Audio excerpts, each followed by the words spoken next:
Let's go from this to this. Getting those wires cleaned up and hidden with a great kit that has everything you're gonna need. Here, let's take a look. Okay, here it is, guys. I got it from Home Depot. It's actually pretty cheap, but this is what we're gonna do. I'm gonna show you how this works and what it comes with. This is a complete kit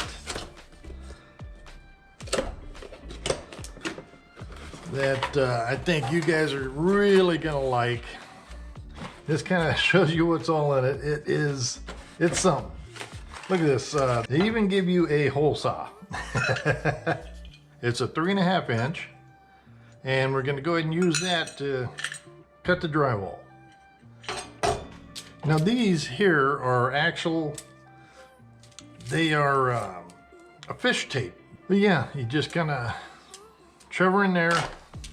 You're gonna go through the wall and pull it out, and pull the cords up with it. It's like I said, this is a complete kit. These will accompany these. And here's the one that's gonna plug into this and then plugs into your wall. Now these are the actual wall plates. Oh, that's all that's gonna stick out from the wall. So here's your wall. That's all you're gonna see. Kind of nice. These are rubber. So this is where your cables are gonna come through from here. So that's how that works. Actually like this. So that's gonna sit like that. We'll just use this one for an example. And that sits like that. So that comes out this way and down, and this way and up. You're gonna use these inside the wall, and that's where these go. So these are just a push in, and you're done. So that is the whole kit. It's fantastic for, you're not having to mess around with, tagging into a junction box or into an outlet.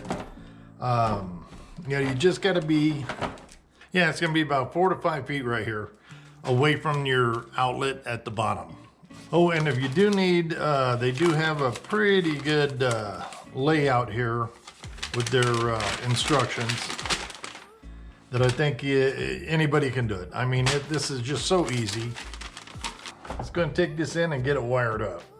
First things first, I unplugged the wires for the TV still on the wall. That way I can use the painter's tape to mark out the lower corners of the TV and where the HDMI TV plugins are.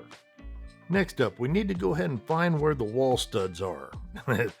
You want to make sure that you are clear of those because you'll have a really bad day otherwise. Now you can use, if you don't have a stud finder, you can actually use earth magnets to find the drywall screws, and that's where your stud is.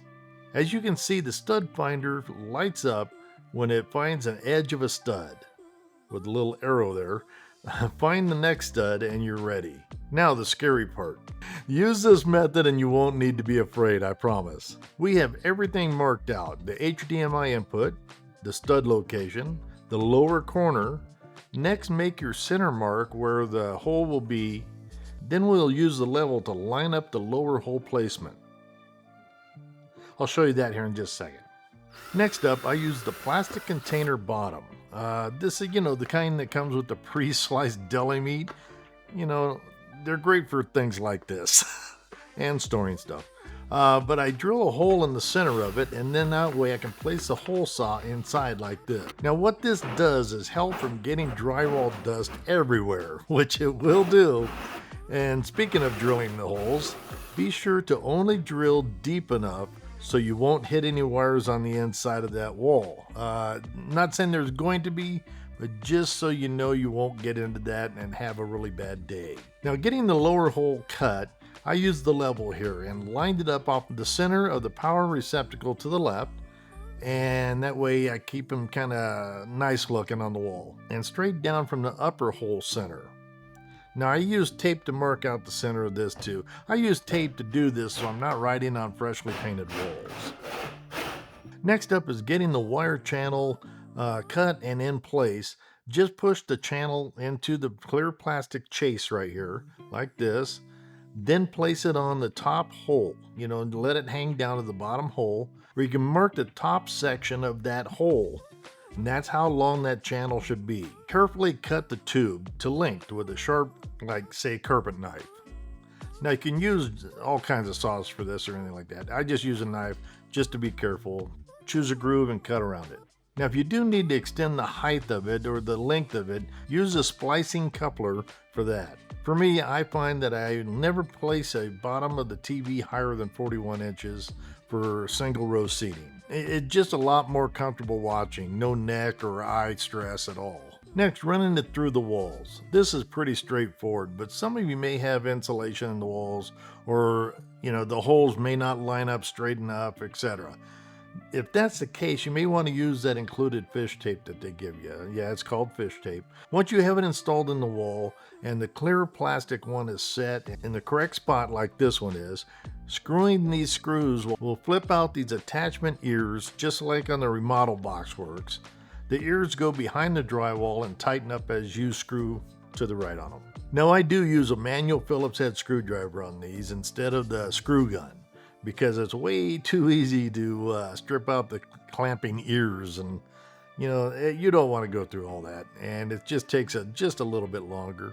Now once the upper one is tight, you can either run your HDMI, USB, or other cables through it. Now I ran mine after, as you can see. I included the additional spare HDMI cable, which I do suggest you do, just in case you need it further, or you're going to put a handful of cables through for every HDMI setup you have. I use a 5-to-1 switch on that, but I'll show you that here in just a second. Next, run your cables through the lower clear plastic section and then place it in the hole, inserting the channel into it, and then tighten it up. Next is the white one. Now using this power extension is where you can connect the power to the outlet below. But in my case, I went with the Monster Power conditioner box and then the box to the outlet.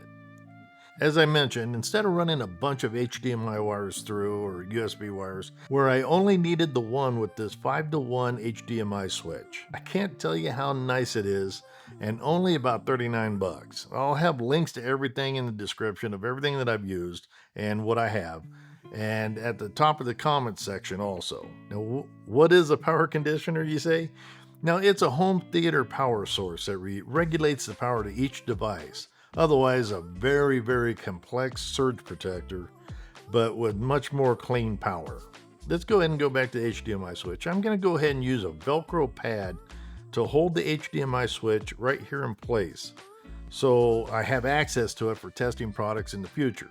But you could attach it on the back if you wanted. The IR signal will get to it, so no big deal there, so you don't have to see it. Next, plug everything back in, zip tie those loose wires, and you're all set.